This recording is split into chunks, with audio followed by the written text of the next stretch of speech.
High friends, welcome to in founder education. आज आपण या व्हिडिओमध्ये इयत्ता 10वी साठी असलेली महाराष्ट्र गणित अध्यापक महामंडळाने संचालित केलेली MGAM ही प्रश्नपत्रिका पाहणार आहोत। तुम्ही आतापर्यंत यापूर्वीचे व्हिडिओ पाहिले नसेल तर त्यांची लिंक मी या व्हिडिओच्या डिस्क्रिप्शन मध्ये देईन। आपण आतापर्यंत 2024 व 2023 या वर्षाचे ही प्रश्नपत्रिकांचे व्हिडिओ अपलोड केलेले आहेत व याच्या नंतरही या प्रश्नपत्रिके किंवा या परीक्षेबद्दल आपण इतर व्हिडिओ अपलोड करणार आहोत। ते जर तुम्हाला पाहायचे असेल तर तुम्ही आपल्या YouTube चॅनलला सबस्क्राइब करा व बेल आयकॉनलाही ऑन करा, जेणेकरून त्या व्हिडिओची नोटिफिकेशन तुमच्यापर्यंत सर्वात प्रथम मिळेल। चला या व्हिडिओला सुरू करूया। मी तुम्हाला या प्रश्नपत्रिकेबद्दल थोडी माहिती सांगतो। या परीक्षेसाठी एकूण 3 तास वेळ असतो व 100 गुणांसाठी ही परीक्षा असते व येथे काही तुम्हाला सूचना दिलेल्या आहेत, तुम्ही त्याचे वाचन करू शकता। येथे प्रश्न क्रमांक 1 आहे, यामधील सर्व प्रश्न 2 मार्क्स साठी आहे। त्यामध्ये हा क्वेश्चन नंबर फर्स्ट आहे, ए आहे। त्यानंतर हा क्वेश्चन नंबर बी, हा क्वेश्चन नंबर सी आहे, हा क्वेश्चन नंबर डी आणि हा क्वेश्चन नंबर ई आहे। तुम्ही पाहू शकता। वाटलं तर तुम्ही या व्हिडिओला स्टॉप करून हा व्हिडिओ पाहू शकता। त्यानंतर हा क्वेश्चन नंबर सेकंड आहे। क्वेश्चन नंबर सेकंड मधील हा क्वेश्चन नंबर ए, हा प्रोबॅबिलिटी या चॅप्टर वरती आधारित आहे। तो तुम्ही पाहू शकता, अल्जेब्रा या चॅप्टर मध्ये आहे।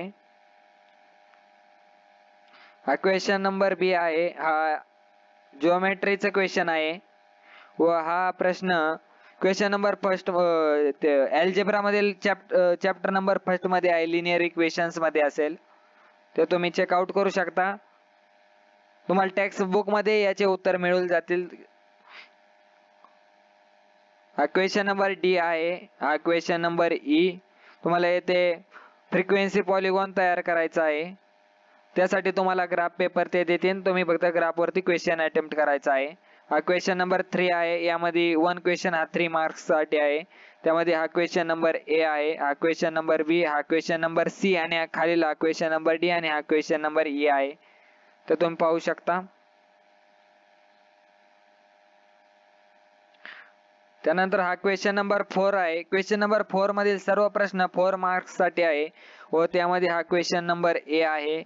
त्यानंतर हा क्वेश्चन नंबर बी आहे, हा क्वेश्चन नंबर सी आणि खालील क्वेश्चन नंबर डी आणि त्या खालील क्वेश्चन नंबर ई आहे। तुम्ही व्हिडिओ पाहू शकता। वाटेल तर तुम्ही या व्हिडिओला स्टॉप करूनही पाहू शकता, जेणेकरून तुम्हाला हे क्लिअर दिसेल। हा क्वेश्चन नंबर 5 आहे, तो 4 मार्क्स साठी आहे, तोही तुम्ही पाहू शकता। व सर्वात मेन म्हणजे हा क्वेश्चन नंबर 6 आहे। हा जरा हॉट क्वेश्चन यामध्ये ज्यादा आहेत। हा क्वेश्चन नंबर ए आहे हॉट्स मधील, हा 5 मार्क्स साठी क्वेश्चन आहे व हा क्वेश्चन नंबर बी व हा क्वेश्चन नंबर सी आणि डी म्हणजे क्वेश्चन नंबर 6 हा टोटल 5 5 अँड 5 म्हणजे असा 20 मार्क्स साठी क्वेश्चन नंबर 6 आहे। तुम्ही हा पाहू शकता, वरती मराठी मध्ये दिले आहे व खाली इंग्लिश मध्ये दिले आहे। जर तुम्ही इंग्लिश मीडियम किंवा सेमी मीडियम मध्ये असाल तर तुम्ही या प्रश्नांचे सर्व उत्तरे इंग्लिश मध्ये लिहायचे आहे। जर तुम्ही मराठी मीडियम मध्ये असाल तर याचे उत्तर सर्व मराठी लँग्वेज मध्ये लिहायचे आहे, ते तुम्हाला टीचर सांगतीलच। हा क्वेश्चन नंबर बी आहे व हा क्वेश्चन नंबर सी आणि हा क्वेश्चन नंबर डी आहे। तुम्ही याला ऑब्झर्व करू शकता। अशा प्रकारे आपली ही प्रश्नपत्रिका संपलेली आहे।